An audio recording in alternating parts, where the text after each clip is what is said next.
last year that it has a severe sovereignty problem that I don't think Germans realize they have. But I wanted to ask you, what is the significance of this thing called the Wolfowitz doctrine after the fall of the Soviet Union, and where did NATO fit into that? Yeah, so this is, I talked earlier about this idea of the US seeking preponderant power. There's a very clear thread from that to what became known as the Wolfowitz doctrine. I'll talk about that in a bit. But let's look at the collapse of the Soviet Union and the kind of period, the few years before and after that. A few things happened. First, Mikhail Gorbachev proposed, at some point at the end of the 1980s, a kind of common security architecture for Europe. He had this vision for a European common home, which was kind of naively grounded in this idea that you can build peace with the West. But for a time, it seemed that those proposals might come true. So in 1991, you had this big thing called the Conference on Security and Cooperation in Europe, which became the OSCE, the Organization for Security and Cooperation in Europe, which met and adopted a document called the Charter of Paris for a New Europe. And the Charter of Paris said that a new era of peace had emerged and that Europe would now commit to building a common security architecture for the entire continent, including the territory of the former Soviet Union. And that architecture would be grounded in the principles of cooperation and mutual respect set out in the UN Charter, the document with the greatest consensus, global consensus in history.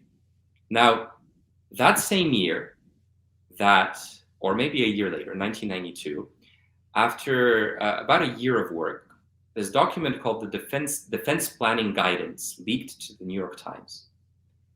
It had been drafted by Paul Wolfowitz and this group of foreign policy intellectuals in the U.S. State Department, Defense Department, and so on. And it set out the contours of U.S. grand strategy for the post-Soviet period. And it said, we can never allow another state to rise to the stature of the former Soviet Union again. That is our explicit policy. So the goal of US foreign policy and defense policy after the Cold War was to prevent the development of other states. So I think NATO has to be seen in that context, right? While Europe was imagining what a future of peace in Eurasia might look like, George H.W. Bush calls Helmut Kohl in Germany, and he says, we won, they lost. We can't let the Soviets seize victory from the jaws of defeat. That's a direct quote. I think he also says, to hell with them, or something like that. Then a month later, he calls French President François Mitterrand, and he says, no organization will replace NATO in Europe. And this is after they had kind of tacitly given the green light to the CSE process that created the Charter of Paris. And many years later, in 1997, Zbigniew Brzezinski, who was one of the great architects of US foreign policy in the 20th century, wrote a book called The Grand Chessboard, where he kind of explained some of these maneuvers. He said, the end of the Cold War saw the US emerge for the first time as the paramount power. For the first time in history, there was a truly global power with reach into every corner of the world. And he said the US had a very clear economic interest in gaining unlimited access to the hitherto closed area of the Eurasian landmass, which had been dominated by the former Soviet Union. And he said that Ukraine was an important piece on the Eurasian chessboard. Wow. It's almost like this is important to understand in order to understand what's happening today. Sorry, I didn't mean to interrupt you. Are you done with that? Yeah, no, okay. I'm done. I mean, yeah, it's absolutely You're like, mic drop. Like, it's absolutely critical to understand. Yeah, but it flies over so many people's heads, and it's not widely known. There's still the myth of Western benevolence. You have books, you have documents, you have speeches given by the architects of these policies. Yeah. With flagrant disregard for human life, expressed flagrant disregard for human life, total impunity, and yet it's still difficult for many people to accept. Right. No, I mean, there's like so many, there's collections of quotes and videos of even Joe Biden at some point stating the obvious about Russia's red lines when it comes to Ukraine and why, but it doesn't matter. Tanks mean World War III, I think he said, right? Yeah, and then where are we now? Like, it's like no big deal. We're just sending loads of tanks to Ukraine. Well, in months Um, or years, quote unquote, yeah, you know. yeah. Well, you also write that the mission of NATO expansion is inseparable from the cancerous advance of the neoliberal model of globalization, which hardens within NATO member states into a condition of perpetual exploitation. There's just so many different angles on how NATO becomes this bulwark against democracy, and neoliberalism is such an important one. And a perfect example of this is the economic plans of NATO countries for Ukraine, which are horrible. Just all of the sort of privatization and like theft of public resources that we've seen in one country after another, and we've already kind of seen that in Ukraine to a certain degree, the stripping of labor rights. Can you talk about that and why it's especially important for those on the left to understand that there can be no socialism within NATO because of what it enforces economically? Yeah, so it's a very interesting, very important question. Because NATO expansion is a process, and because the accompanying expansion of neoliberalism is also a process, I'd like to start not in Kiev but in Warsaw. In Warsaw in 1997, there was this conference of, I think, the Euro-Atlantic Association, which was discussing Atlanticism, NATO, and Poland's accession, and so on. And a young senator, not so young actually at the time, but a senator called Joe Biden, came to Warsaw to speak about the conditions that Poland would have to meet to join the alliance. Now, as you know, Poland's socialist project had collapsed about 7 years earlier. That accompanied a massive process of shock therapy and privatizations that were incredibly painful for society, but actually were not as painful as they were in other places, because in parallel, we were funneled with German money because Germany wanted a stable neighbor on its border. So, it wasn't as bad in Poland as it was elsewhere, but it was a vicious process of privatization that had no democratic mandate effective. So Biden starts by praising that process. He says, every state is free to choose its own economic model. It just so happens that every NATO member has chosen the free market as the guiding principle of its economy. And then he says, after praising this process of shock therapy, he says, don't stop there. To ensure that economic rather than political incentives govern, the Polish economy and Polish businesses, and that people have a say in how their economy is run, Poland will have to privatize the state airline, the state copper industry, the state telecommunications industry, the bank, and so on and so forth. So already in the conditions of NATO membership, among the conditions of NATO membership was the sell-off of the very basis of Polish economic sovereignty. Mm-hmm. Now we turn to Ukraine. What has been happening since 2014? Well, you had massive labor liberalization laws that were passed before February last year, but which intensified under the cover of war. Something like 80% of Ukrainian workers have been deprived of collective bargaining rights. Trade union property has been confiscated under the pretext of decommunization. There's proposals on the table now from the Rand Corporation, one of the brains of US militarism, for the sell-off of several thousand state-owned corporations as part of the process of reconstruction. It's really a free-for-all, much in the way that the entire former Soviet Union was a free-for-all in the 90s. And so you see that along with admission to the so-called Western world, you acquire a certain peripheral status within that system, Right. and you become subordinate to its economic rules and economic principles in a way that's ultimately detrimental to your society. I think, Poland lost 2% of its population in that period after accession. There was a period of time in which 14% of the working population of Poland had gone abroad in search of work for some period of time. And that's not a sign of a healthy economy. And of course, now we're still pumped with European Union funds, which has kept us afloat. But as a project of long-term sovereignty, very difficult to think about that within the constraints imposed by NATO and the wider kind of Western neoliberal project.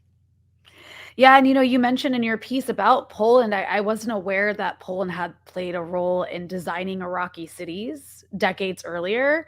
And this is really chilling. You say we sent troops to lay siege. Speaking of Poland, we sent troops to lay siege to the cities we helped build, and you blame NATO for NATO membership for that because of how much it changed Poland. And it's basically, NATO membership is essentially giving your foreign policy or handing it over to the United States. Um, and then you become an extension of that. But I wanted to talk to you about ideology in this new Cold War, because after the fall of the Soviet Union, Russia became a capitalist country, right? And it tried so hard to be an ally of the West, and even had up until very well, it had it had a desire at some point to even join NATO. And up until recently, it still really had this like dream to be a part of the Western world. But as you say, Western aggression pushed Russia to prioritize sovereign development. That historical process also pushed it into alignment with the broader Third World Project. This is so different, I think, from the First World War, where there was this, for the most part, it's not this black and white, but there was somewhat of an alignment of economic ideology in the Cold War of the 20th century on some level. Whereas in this new Cold War, the targets of imperialism are uniting not necessarily out of like a shared economic ideology, though I've heard some make an argument that centralized state-led economic independence is a kind of ideology, which a lot of these states share. But it's more out of this sort of collective grievance. And that's what Brzezinski famously warned about, right? And I don't have the quote in front of me, but it's from one of his books, warning about how there would be, or warning of the dangers of states that are targets of basically the West, of joining together in a kind of collective grievance. And that's how you have Russia, China, Venezuela, Iran, Syria, Cuba. These are all very vastly different countries with very different systems, forming alliances.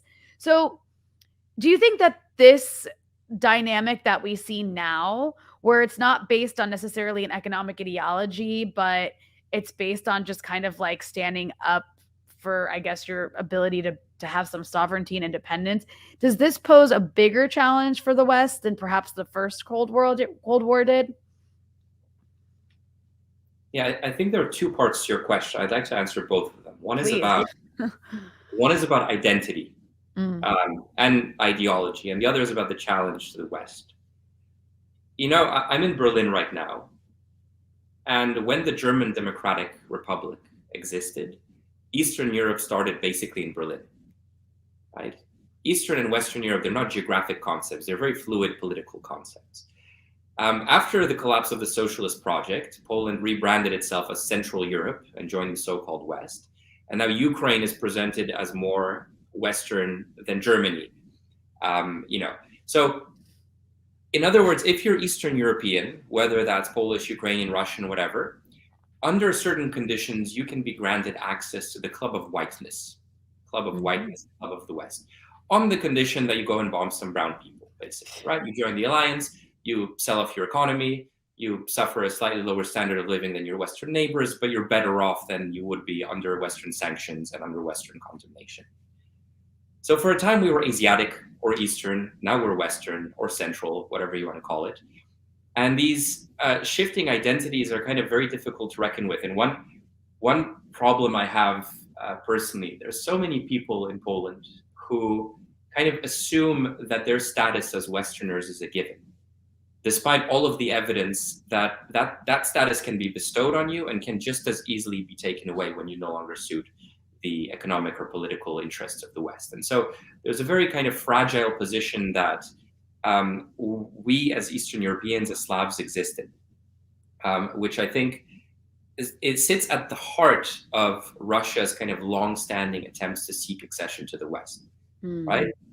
They were trying to enter NATO, they were trying to join the European Union, they were rebuffed, and ultimately kind of found their political space elsewhere with other countries, with an alliance that happens to include the vast majority of countries in the global south, or that has a potential to build alliances with them. Now, is this a bigger challenge for the West than the first Cold War? on the one hand, as you cited, speaking of Brzezinski again, who said that a union based on complementary grievances rather than ideology is far more dangerous. So the threat is profound because for the first time, is an economic powerhouse that has emerged in China that threatens the United States' economic supremacy. And there is a sense that other states are rediscovering the confidence to build their own sovereign projects on principles, again, of a kind of reborn non-alignment. But on the other hand, we can't underestimate the unparalleled military power of the US, nor its belligerence. The US still has some 800 military bases around the world and is aggressively and openly plotting for war against China. You had, military generals saying recently that the US might fight a war with China by 2025. You have active provocations and preparations. So I think that in a sense, we're seeing the beginnings of a very long final showdown. I say final showdown because we are literally facing the barrel of extinction, right? We have nuclear war on the horizon, but also climate change, which hasn't gone anywhere.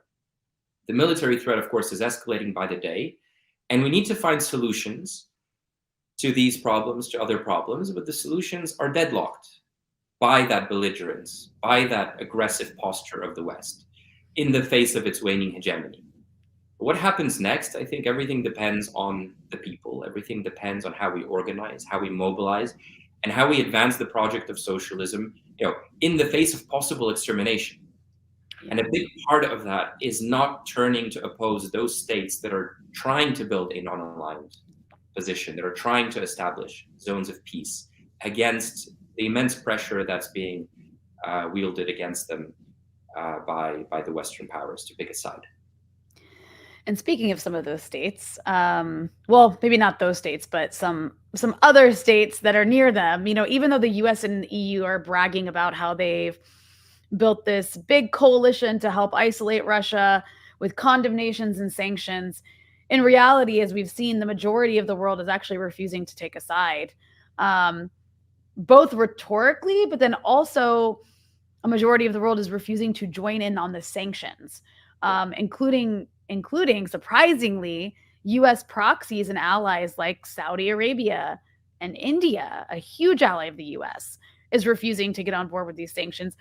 What do you think is the significance of that? Because we're not talking here about like Venezuela or Syria or Cuba, which we would expect that from. Yeah, I think one of the really interesting things that happened recently is that the US approached a bunch of Latin American countries and offered that they would replace their old Soviet weapons with new US weapons if they agreed to send their old arsenals to Ukraine. Yeah. And Colombia's president, Gustavo Petro, he said that the country's policy is to build peace, not war, and that Colombia would not send weapons to prolong the war. In fact, I think it's written in the Colombian constitution that there's an obligation to try and build peace. Argentina said something similar, and other countries said something similar. I think in that, and in the examples you mentioned, India, Saudi Arabia, we see the historical project of non-alignment breathing a second life, right? It's very clear why states would oppose sanctions, in principle, because all of these states know that they can very easily become the next target of sanctions. In fact, India was threatened by the US with sanctions for continuing to trade with Russia after February of last year. Now, the policy of non-alignment does not mean, as some in the West like to frame it, neither Washington nor Beijing. It means we will not allow one power to force us to choose. We will work with whoever wants to work with us on terms that are respectful of our sovereignty, on terms that are based on cooperation rather than domination. And one significant outcome here is that there is a real bloc that is emerging, which I think will be massively strengthened by Lula's victory in Brazil, that operates within what we could call a zone of peace. In fact, CELAC, which had its Congress recently, had declared Latin America to be a zone of peace. Now, that zone of peace does not take part in the West wars, does not take part in the West economic wars, it does not take part in the West military wars. And the main question, I think, and this goes back to the question of colonialism versus liberation, is whether that zone of peace can expand and whether it can weather another wave of violence and retribution from the US and its partners. Yeah, we'll have to see. It's a very important question. And I think, to build on that, you describe multipolarity as an antidote to the enforced imbalances in world capitalism that have characterized much of the past 500 years, in which the unipolar moment had secured. So, how do you think we could use multipolarity as a tool towards a better world? And how important is the rise of a country like China to this end? Yeah, Europe has basically since the global financial crisis, but more specifically since the sovereign debt crisis that destroyed Greece, has suffered from a complete and total crisis of underinvestment. So across the euro area, or the countries that use the euro as a currency, public investment has basically hovered around zero since 2015. Actually, for technical reasons that I won't get into, it has actually been below zero. What does that mean? That's meant crumbling bridges, cracked roads, broken railroads, and so on and so forth. In that time, 18 countries in the European Union had signed up to China's Belt and Road Initiative. Now, the BRI is interesting. China in the last few decades did what probably no nation in history has achieved, right? It went from being one of the poorest countries on earth to eliminating poverty and nearly surpassing the US on key economic indicators. And it's said that China will surpass the US by 2025, 2027, something like that. Now, what it has done once it's achieved that pretty advanced level of development at home is it started to export that development know-how and some of those principles abroad through the BRI, building roads, building railways, building bridges to connect the Eurasian landmass and beyond. And interestingly, in that time before, especially under Trump, when I think many European liberals who are, in the ruling class were kind of reluctant to openly side with the US, there was a big spike in peaceful trade across the Eurasian landmass with Russia and with China for the first time in history.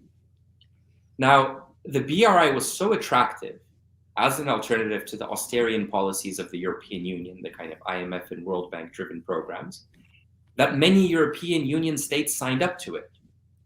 Now imagine what a program like that can mean to nations in Africa and Latin America, other nations in Asia that had been denied development altogether, and that had been the very first testing grounds for the vicious neoliberal policies that eventually found their way to Greece and Italy and so on.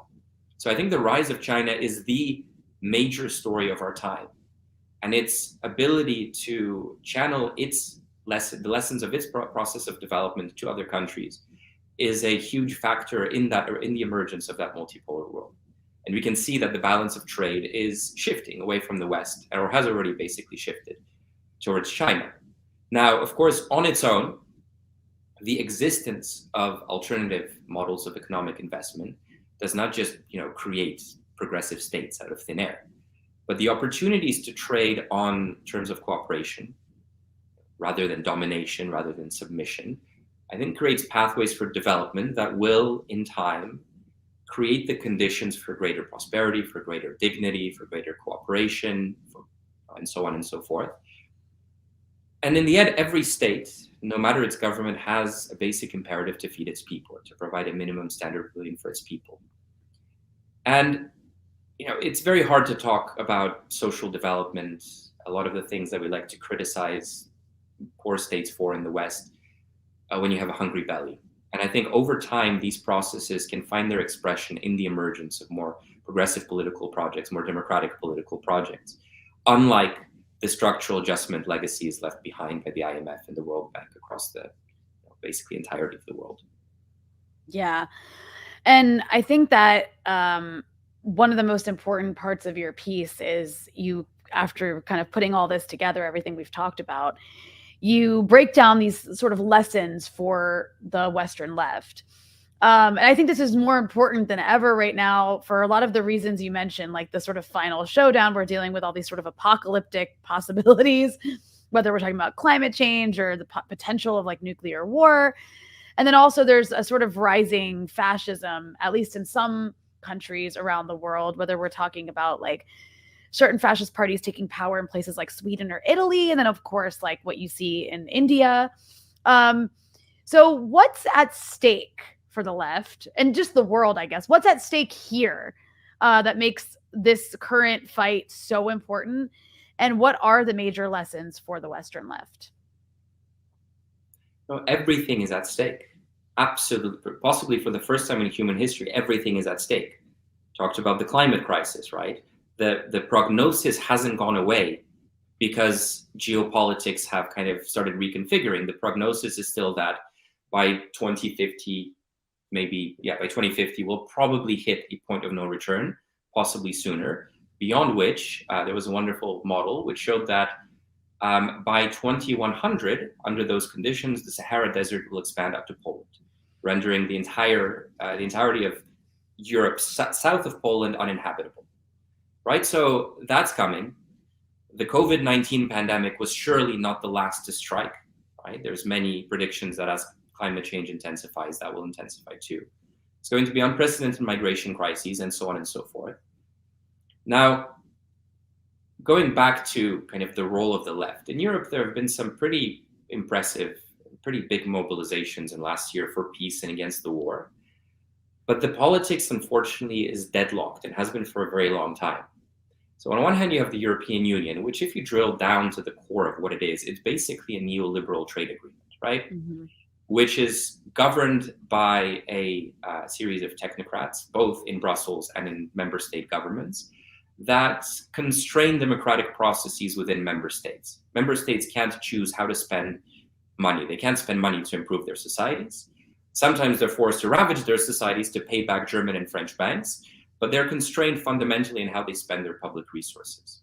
So you have that technocratic center, the managers of the EU, whose job is to maintain that status quo. And they often implicitly or explicitly side with the right against the left. And we saw that in the collapse of the Corbyn project, the destruction of the Syriza project, and so on. Now, in many countries, the right has emerged as a force that purports to fill that gap. So you've had these mobilizations in Germany led by fascists who come out and say, no war, no sanctions, we want to feed our families and heat our homes. And that resonates with people, and thousands of people come out into the streets. The left, by contrast, has been like, well, it's complicated. We condemn this. We also condemn that. In fact, we disagree. The German left had open fights during the electoral season, like people within the party couldn't agree on basic questions. They say, it's very complicated. We can't take a firm position on anything right now. And that's not a message from which you build a winning movement. The right, of course, can't be trusted on any of its opportunistic commitments. We know that Giorgia Meloni, the fascist leader now of Italy, was anti-EU and anti-NATO until she came to power. And now she's, a massive champion of the alliance, good friends with the Brussels technocrats.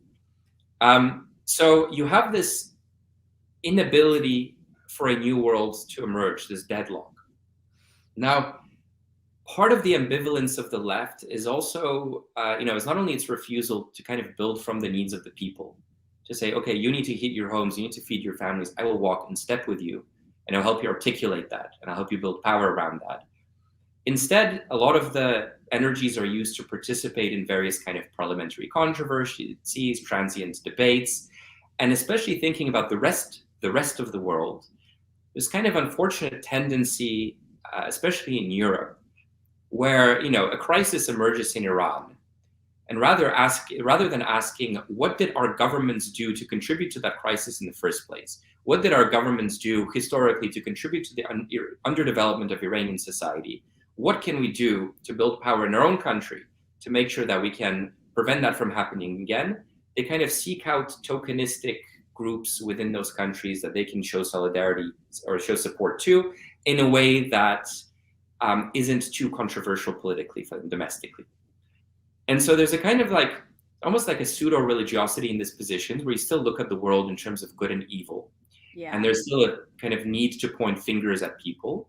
But there's also a nihilism there, which says, well, our country's bad, their country's bad, there's nothing we can do about it. The future is, we're basically screwed. And that tells us nothing about how we build a future for humanity. That tells us nothing about how we build socialism. Because if everything is wrong, nothing is possible. And so, across my very simple message to the left, because around the world, there are many political projects that are marching ahead in ways that are exciting, in ways that build peace, in ways that can teach, in ways that can, sharpen our own political commitments. So my main lesson is listen. Be prepared to draw in those lessons, and be prepared to see and accept what's happening in places that are outside, the immediate European and Western bubble. Because I think we stand a lot to learn from movements that are building beyond capitalism today.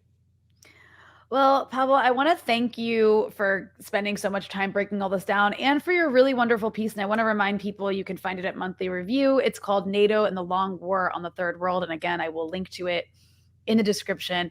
But is there anywhere else you would like to draw people's attention so they can follow your work and the work that you and your colleagues are doing? Twitter. Everyone's on Twitter. All roads lead to Twitter still. For now. We connected on Twitter, so That's true. That's true. Well, thank you so much for joining me. I really appreciate it. Thanks so much for having me on. Great pleasure. Big fan of your show, and look forward to speaking again at some point. Thanks for watching, everyone. If you want to see more progressive anti-imperialist content like this, make sure you hit the subscribe button so you can stay up to date with the latest breakthrough news content. And if you want to support our work and get access to exclusive content, head over to patreon.com/breakthroughnews.